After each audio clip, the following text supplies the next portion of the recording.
Depuis des années, l'Église adventiste est la sentinelle sur les remparts du temps. Fondée sur des vérités éternelles, elle a élevé la voix alors que le monde préférait le silence. Mais aujourd'hui, quelque chose est en train de bouger. Les signes s'accumulent. Les messages sont déformés. Et là où régnait le courage, l'hésitation grandit. Certains disent que la persécution viendra. D'autres pensent qu'il est encore trop tôt. Mais, et si elle avait déjà commencé? Et si la dernière attaque ne venait pas avec des cris, mais avec des murmures? Pas avec des arrestations, mais avec des distractions? Et si l'ennemi était déjà à l'intérieur des portes? Aujourd'hui, vous allez comprendre comment fonctionne cette attaque silencieuse.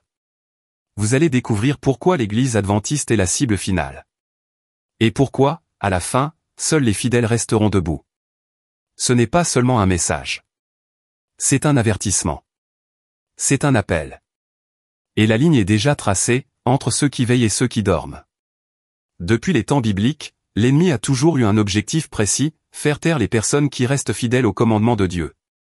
Apocalypse 12, verset 17, l'a déjà révélé, le dragon se mit en colère contre la femme et alla faire la guerre au reste de sa descendance, à ceux qui gardent les commandements de Dieu et ont le témoignage de Jésus. Ce n'est pas une coïncidence si, dans un monde où tant d'églises s'adaptent à la culture, l'Église adventiste continue de prêcher le sabbat biblique, le jugement investigatif et les 3 messages angéliques. Ce message dérange. Il provoque. Il expose.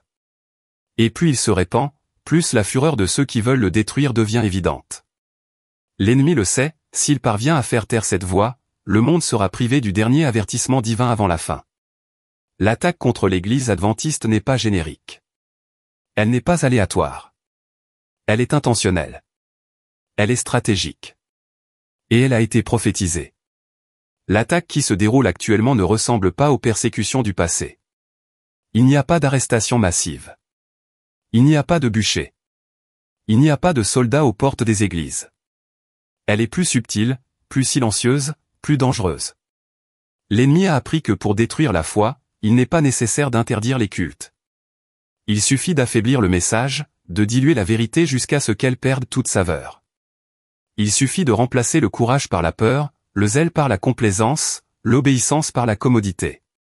Dans de nombreuses chaires, la prophétie est mise de côté. L'appel à la repentance est remplacé par des messages motivants, l'évangile éternel est remplacé par le divertissement et ce qui était au cœur de la foi devient facultatif, secondaire. Les églises qui étaient autrefois fortes dans leur mission s'accommodent désormais, satisfaites de leur routine sociale. Les pasteurs qui cherchaient autrefois à enseigner avec fermeté se sont désormais tus, par crainte d'offenser, de perdre des membres ou de créer des conflits. C'est ainsi que la foi se refroidit, petit à petit, silencieusement, presque imperceptiblement. C'est la stratégie invisible, ôter le courage avant d'ôter la liberté, éteindre le zèle avant d'éteindre la lumière, distraire le cœur avant d'affaiblir l'esprit. Chaque changement, chaque concession, chaque petit éloignement construit un chemin vers l'indifférence spirituelle. Et c'est exactement ce qui rend l'attaque si efficace. Il n'y a pas de batailles extérieures lorsque la guerre a déjà commencé dans le cœur du peuple. Le monde qui entoure l'Église n'est pas non plus immobile. Des lois sont adoptées, des tendances culturelles se répandent, et de plus en plus d'institutions tentent de modeler la foi selon les normes humaines. Les gouvernements, les médias et les sociétés font pression pour que la vérité soit adoucie, accommodée, diluée. L'ennemi sait qu'il ne suffit pas d'attaquer de l'extérieur, il faut que l'attaque soit acceptée de l'intérieur. C'est pourquoi, dans de nombreux endroits, les églises cèdent à la commodité, les dirigeants cèdent à la pression et les membres se conforment à ce qui est facile, confortable, acceptable. Chaque concession affaiblit la résistance, chaque adaptation ouvre la porte à la remise en question ou à l'oubli de la vérité. Malgré tout, la promesse de Dieu demeure. Même au milieu des crises mondiales, des persécutions silencieuses et des divisions internes, il conserve un reste fidèle. Un peuple qui ne se plie pas, qui ne se vend pas pour être accepté, pour la renommée ou le confort, qui reste ferme même lorsque tous ceux qui l'entourent abandonnent. C'est ce peuple que l'ennemi craint le plus. Car la lumière qu'il porte ne vient pas des hommes, ni des traditions, mais de Dieu lui-même. Et tant qu'il y aura ceux qui gardent la parole, qui vivent leur foi et qui suivent l'appel prophétique, l'Église ne sera jamais détruite. Le combat n'est pas contre des bâtiments, des institutions ou des chiffres, mais contre les cœurs et les esprits.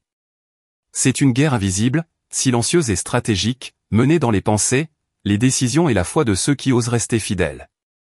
Au sein de l'Église, le danger est encore plus silencieux. Il n'est pas toujours extérieur, il ne s'accompagne pas de cris ou d'impositions. Il grandit dans les ténèbres du cœur. La foi de beaucoup se refroidit. Le zèle s'est perdu, la prière est devenue une routine, la Bible est devenue un livre oublié sur la table.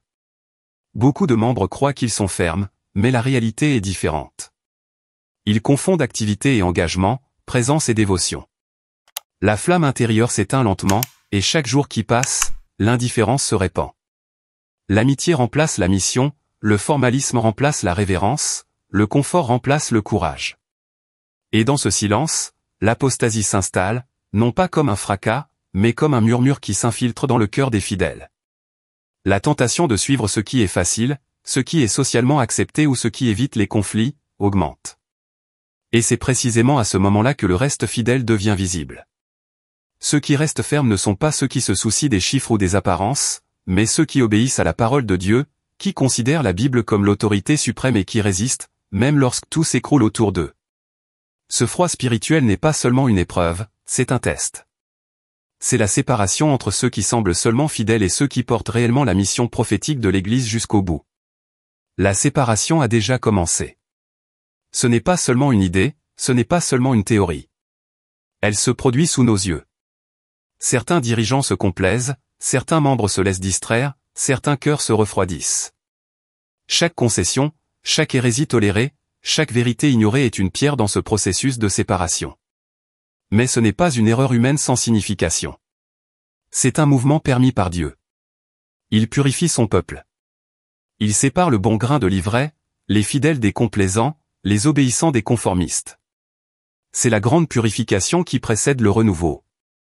Sans ce processus, il n'y a pas de véritable renouveau. Le Saint-Esprit ne réside pas là où règne l'indifférence, là où il y a division, là où la foi est superficielle. Chaque épreuve, chaque défi, chaque crise expose ceux qui restent et révèle ceux qui s'éloignent. Et au milieu de cette séparation silencieuse, l'Église visible peut sembler faible, mais le reste fidèle reste intact. Ceux qui vivent la parole, qui s'accrochent à la mission prophétique et qui ne cèdent pas aux pressions du monde, sont le fondement que Dieu soutient. La purification est dure, mais nécessaire. C'est le feu qui raffine, pas celui qui détruit. Et quand tout sera passé, seuls les vrais fidèles seront debout, prêts pour la mission finale. Au milieu du chaos, le courage des fidèles émerge. Ils ne sont pas les plus visibles, ils ne sont pas les plus populaires, ils ne suivent pas la foule. Mais leur foi est ferme, leur détermination est inébranlable et leur loyauté envers la parole de Dieu est absolue.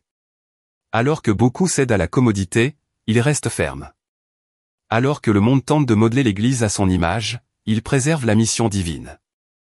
Ils observent le sabbat, proclament la vérité des messages angéliques et vivent dans le respect du jugement investigatif. Chaque acte de fidélité est un coup porté à l'ennemi. Chaque prière sincère est une barrière invisible qui protège l'Église. Ce sont ceux qui ne se vendent pas pour l'acceptation, la renommée ou le confort. Ce sont ceux qui restent, même seuls. Ce sont les restes que Dieu a promis, ceux qui ne s'éloignent pas même lorsque tout s'effondre autour d'eux. Et c'est ce courage, silencieux et ferme, qui garantit que l'Église ne sera pas détruite. Ils sont la preuve vivante que la dernière attaque, aussi intense soit-elle, n'aura aucun pouvoir sur ceux qui restent fidèles. Il y a plus d'un siècle, Ellen White a écrit avec une clarté prophétique. L'Église peut sembler sur le point de s'effondrer, mais elle ne s'effondrera pas. Même face aux crises, aux hérésies et aux divisions, ses fondations restent solides. Ce ne sont pas des fondations humaines, elles ne dépendent pas de dirigeants parfaits, elles ne s'appuient pas sur des structures externes. Elle est faite des promesses de Dieu, de la fidélité à la parole, de l'engagement envers la mission prophétique. L'ennemi veut que tout le monde croie que l'Église a échoué, qu'elle est devenue une parmi tant d'autres. Mais la vérité est tout autre.